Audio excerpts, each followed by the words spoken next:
in terms of how big things have got? Because it feels like every time you're coming back, there's bigger and bigger things. And certainly you're talking about then, about the early days, it being like curtain and balloons, and the last time we saw you at Download was like pyro, and like, is it just a case of, can you feel things getting bigger for the band, or is it just when you live inside the whirlwind, it's tough to keep up with?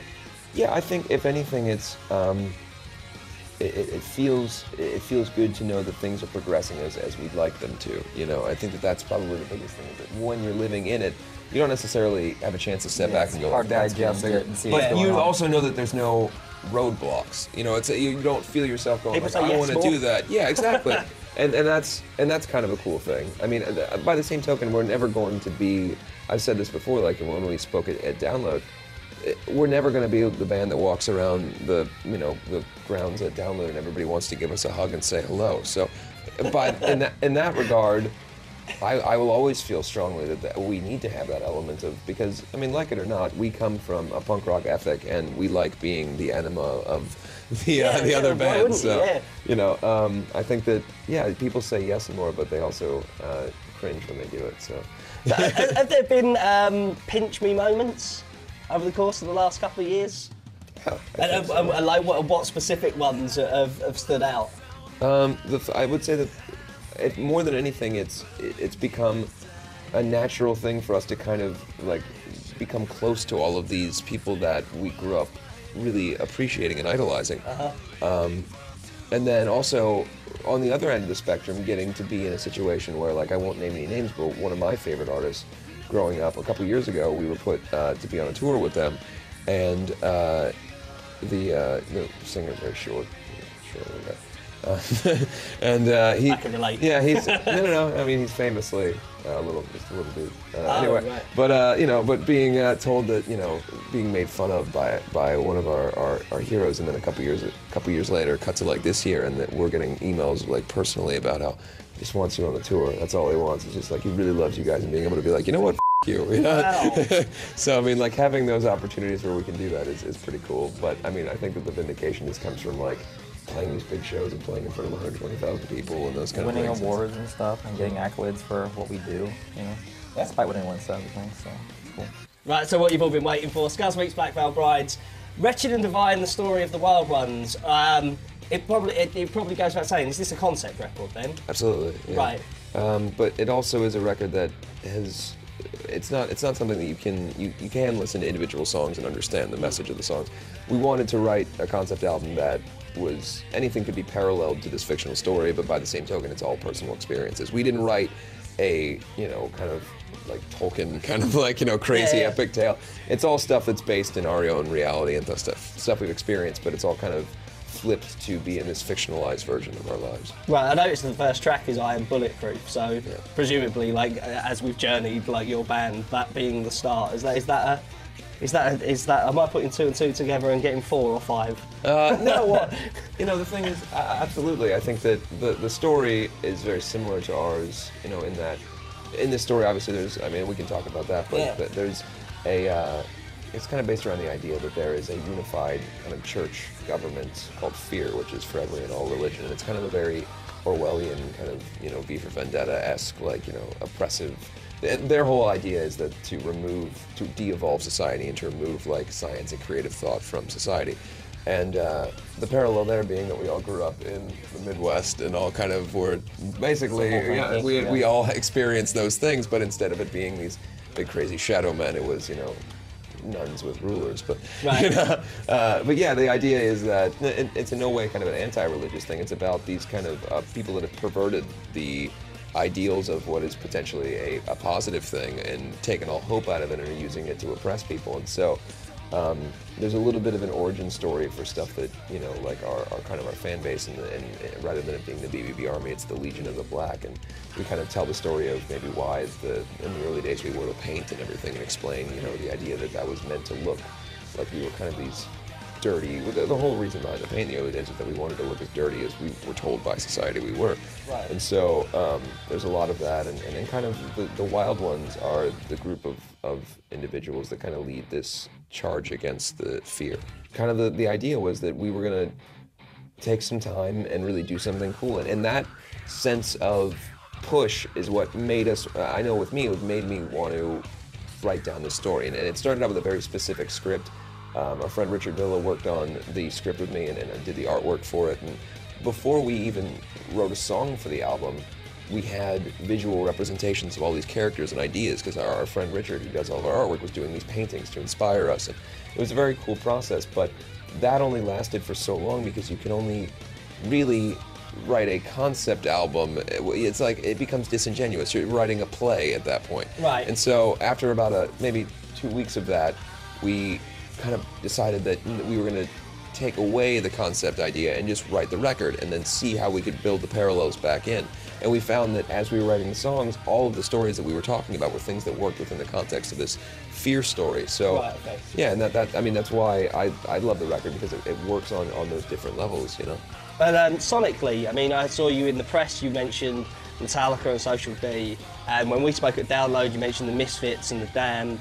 How did the record come out sonically? Because obviously we've only heard in the end at this point. Yeah, I think that I've always been very clear about why we're influenced to do stuff. I think that I was definitely misquoted several times at Download, by having said that this was going to be a punk rock record. There was never, it wasn't our intention to sit down and write, you know, a 3-chord punk rock record. Yeah, it was weird. When you said it, I was like, I can't imagine Black Veil Bride's doing "Mummy, Can I Go Out and Kill Tonight" style. Yeah, the idea was that we wanted to go back to making sure that the songs could be played in that way, and making sure that our level of aggression and feeling was the same as when any of us were writing our first songs growing up. And so the inspirations for that would be stuff like Social Distortion and Metallica and Stiff Little Fingers and the Damned and the things that really made any of us want to play music. But that being said, I don't think that the record came out sounding like any of those things, you know? Yeah. I think it sounds like Black Veil Brides, but I think that the inspiration going into it is definitely hugely a part of it. Sonically, we got to play with music more on this record than we ever have, in terms of playing with sound and doing new things and you know. And what have you tried that's new? What are we going to hear that we haven't heard on the first 2 records?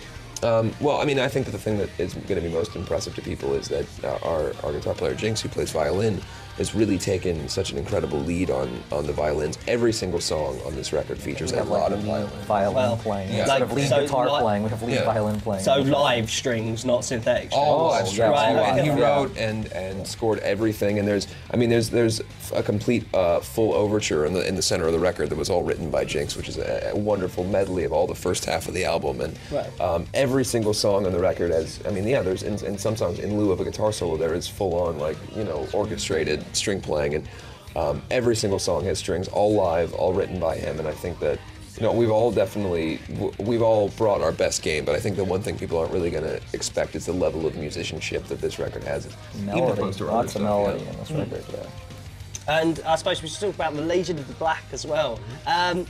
How did you go from, like, I can only imagine, like, the pressure of following up a record like Set the World on Fire that did such big things for you, and going, right, so we're not just going to write a record, we're going to write a concept record that's got a film around it as well. Like, doesn't that sound like what a little kid would do, though? Yeah, it's a playful innocence. That's the thing, is like, we've always just been like, well, that would be awesome, let's do that. And then we have to, you know, and I would be remiss if I didn't mention that, you know, saying that is one thing, and then trying to explain that to the people with the money is another thing. Right, being like, hey, so, but, you know, to our label's credit, they were down for it, and, you know, they came to the set and saw everything else, and it was really nice. But I mean, that initial thing of like, hey, so we're gonna do stuff that, because I mean, it's uncharted territory. What we made in this film is nothing anyone's ever done before. Oh, really? Yeah, I mean, what we did in this is essentially what it is it's a visual representation of the entire record, as done through some dialogue, some acting, and then a large number of vignettes per each song to kind of show you what the scape of the record would be. So if you're watching this, you can watch it and hear what we hoped the visual representation would be of when we were writing it, as well as us being in it kind of Crypt Keeper style and kind of showing the viewer through the story. And then there's incredible acting, and we got a great cast, and it's very cool. Were you involved in the casting? Absolutely, yeah. Yeah, but more than anything, it was definitely Patrick Fogarty and Richard Villa, who have always got our back. And Patrick Fogarty, the guy who you know, trusted the live 17-year-old, now directing a film that will be in cinemas and on pay-per-view. And you know. Is it going in cinemas before the record or after? Or? I believe that here it will be after the record. Right. Yeah. But in the States? In the States, it'll be before the record, and it'll be pay-per-view worldwide before the record. Okay. So were you guys ever tempted to act in it? I think that we were all kind of aware of, like, you know, you're only as good as the worst actor in the band. Yeah. So it's like, were you watching Alice Cooper in Nightmare on Elm Street 6? And yeah, exactly. I'm not so sure. No, I think it was. I think we've all seen any of our favorite bands act and stuff, and it's like, no matter how good one person is, there's always going to be someone who has not got that skill. And so the whole band will always just look as bad as the one person who is just like maybe like looking down or not paying it. So I was like, we'll be the kind of the crypt keeper style, like, you know, things that we tell the story, and it's good, it's great the way it's been done, and it's very beautiful, and I think it's important. The story that's told within the movie is slightly different from the story of the record, in that there's a little bit of a twist, and that you kind of have to see the film to understand what the record is maybe about, in a sense, because the record is a condensed thing. The record is the story of the Wild Ones and Fear, but there's a larger story within that, and why those things are happening that you will only see in the film. Was there a temptation to save the film for a little bit afterwards so people could get their own, kind of like reading the book and seeing the film, like get their own like vision of what this would be, and then... We considered doing that, but I also think that we decided in the end to only do the most important parts of the record for the story. So, you know, I think that I want people to see it all at once. I think that Black Veil Brides fans really, and people that aren't Black Veil Brides fans, I think that people will really enjoy this, and it's a very cool thing that we've done, and I can't wait to see other bands start to try to do it. And, I think that's what's exciting, is like upping the bar for anyone who's like our peers or whatever it is, you know? It's like, do something more than just to make a record, you know? Yeah. At this point, anybody can put on a bunch of paint on their body, and that's become a very clear thing. Anyone can make their hair look a certain way, and anyone can, but they can't write songs like we can. And that's the thing, is that the proof is in the songs. And you can sound like Cookie Monster, or you can have a dance beat, talk about whatever weird sexual activity you do, or you can sing about your woes in your life, but as long as the songs are there, that's the most important thing. And all of those people that we've seen come along, they lack the songs, and they lack the ambition to want to do things like what we're doing. So we want to always stay on top. And I put it to anybody that thinks they can do what Black Veil Brides does, whether you love us or hate us, I would please make a movie about it. Do it. And is there another degree of like escapism that comes with doing a film as well? Because, like, you know, Black Veil Brides aren't a band that write a song about, like, you know, my dog died. Like, it's having that visual side of things. Was that another thought that went alongside this? Yeah, I think that you gotta do, like having the opportunity to do something that wasn't necessarily the shackles of, like, is this a realistic situation or whatever. Like, being able to do something that is this high concept thing, it's like, we can make this movie, and it's like, you know, you've got this shadow warrior guy killing a woman with wood, you know, and we're like, well, I guess that couldn't really happen, but this is, we get to do it in here because this is we wrote our own world here, and I guess that's kind of the freeing thing of, as a band that doesn't, you know, we don't make movies on a professional level, so it's like, it was kind of cool to get to see, like, oh, well, this is a world we created, so this is our rules, we can kind of do whatever we want here. Is that something that's going to happen on the tour as well? Yeah, absolutely. We want to bring as much of the feel of the film and the record on tour as possible, and that's another thing. I mean, honestly, you talk about people saying yes more and more, the feeling of knowing that we can now start to afford to be able to bring a bigger and better show to our audience, because that's what it's about. That's why we called